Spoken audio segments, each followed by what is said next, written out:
Hello दोस्तों, स्वागत है एक बार फिर से मेरे यूट्यूब चैनल में। दोस्तों, आज हम बात करेंगे बायो फर्टिलाइज़र की।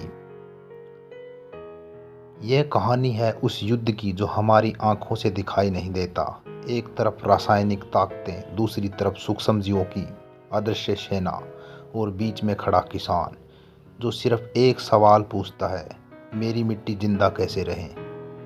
हरित क्रांति आई, खेतों में हरियाली छा गई। सफ़ेद दाने जैसे दिखने वाले यूरिया ने उत्पादन तो बढ़ा दिया, डीएपी ने जड़ों को तो तेज कर दिया, एमओपी और एसएसपी ने पौधों को ताकत दी।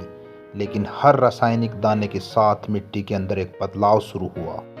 यूरिया मिट्टी में गया और यूरिज एंजाइम ने उसे तोड़ा। उससे अमोनिया बना, कार्बन डाइऑक्साइड बनी। अमोनिया खाने के रूप में पौधों ने लिया। फिर अमोनिया पानी के साथ रिएक्शन करता है, फिर नाइट्रिफिकेशन होता है और इस अभिक्रिया में पौधों का खाना तो पूरा हुआ, लेकिन हाइड्रोजन आयन बनने लग गए। मिट्टी थोड़ी और अम्लीय हुई, थोड़ी और थकी, उत्पादन बढ़ा, लेकिन मिट्टी की सांसें थमने लगी। धीरे धीरे सांसें धीमी होती चली गई। 1 ग्राम मिट्टी और उसमें अरबों सूक्ष्म जीव, यही असली योद्धा है। जब किसान बायो फर्टिलाइज़र डालता है तो वह अकेला सैनिक नहीं भेजता, बल्कि पूरी सेना भेजता है। Nitrogen fixer, phosphate solubilizer, potash mobilizer और ग्रोथ प्रमोटर। दोस्तों, ये सूक्ष्म जीव होते हैं जो हमारी ज़मीन को संतुलित, समन्वित और वैज्ञानिक रूप से उपजाऊ बनाते हैं। दोस्तों, वायुमंडल में 78% नाइट्रोजन है और पौधे उसे छू भी नहीं सकते। तभी सूक्ष्मजीव आगे आते हैं, नाइट्रोजन्स एंजाइम बनाते हैं, ऊर्जा को एटीपी में कन्वर्ट करते हैं और पौधों को उपलब्ध कराते हैं। यह प्रक्रिया किसी फैक्ट्री में नहीं, मिट्टी के अंदर जड़ों के पास होती है। धीरे धीरे, स्थायी रूप से, बिना पीएच बिगाड़े, ये सूक्ष्म जीव एक सैनिक की तरह किसान के लिए लड़ते हैं और पौधों को भोजन उपलब्ध कराते हैं। दोस्तों, यही सूक्ष्म जीव हैं जो फास्फोरस की जंजीर को तोड़ते हैं। डीएपी में मिला फॉस्फेट मिट्टी में जाकर कैल्शियम के साथ जुड़ जाता है।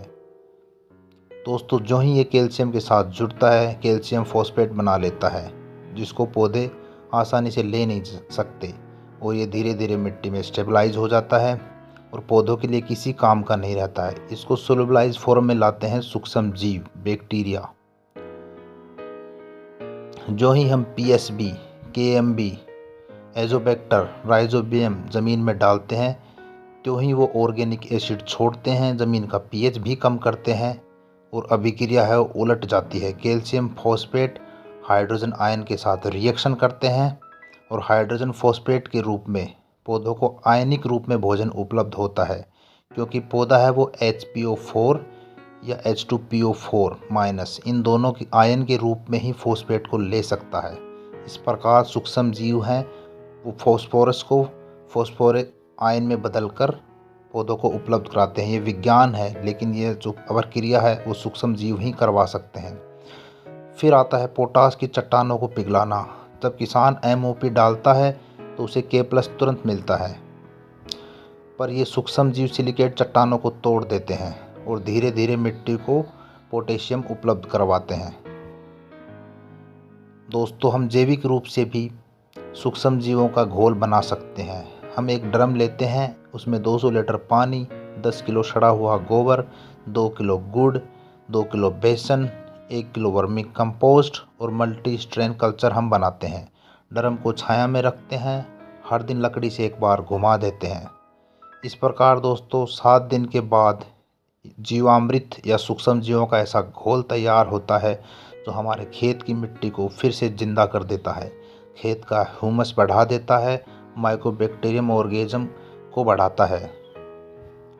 अब सूक्ष्म जीव उस फेज में पहुंच जाते हैं कि लगातार मल्टीप्लिकेशन उनका होता रहता है।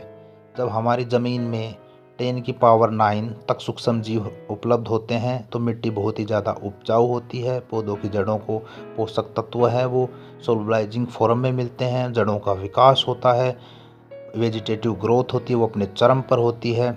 और ये घोल सिर्फ खाद नहीं है, ये पौधों के जीवन की शक्ति है। सवाल यह नहीं है कि रासायनिक उर्वरक बुरे हैं, सवाल यह है कि क्या ये अकेले काफ़ी हैं। हमें केमिकल और जैविक का इस प्रकार का जोड़ बनाना है कि हमारी मिट्टी है उसका पीएच भी खराब ना हो और उत्पादन भी बढ़े, मिट्टी भी जिंदा रहे और किसान भी जिंदा रहे। इंटीग्रेटेड न्यूट्रिएंट मैनेजमेंट इसे कहा जाता है। 60% पोषण हमें रासायनिक, 20% जैविक और 20% हमें जैविक नाइट्रोजन स्थिरीकरण के लिए काम करना चाहिए। रासायनिक तेज असर देते हैं, बायो फर्टिलाइज़र हमारी ज़मीन को धीरे धीरे असर देता है, लेकिन यह हमारी मिट्टी को ज़िंदा रखता है, मिट्टी को लगातार सुधारता है। दोस्तों, केमिकल और जैविक दोनों का मिलाकर यूज करना ही किसान और मिट्टी दोनों के जीवन का संतुलन और समाधान है।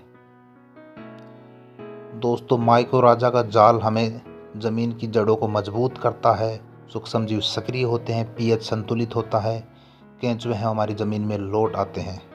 जब मिट्टी जिंदा होती है तो किसान कर्ज में नहीं रहता, जब सूक्ष्मजीव काम करते हैं तो धरती थकती नहीं है।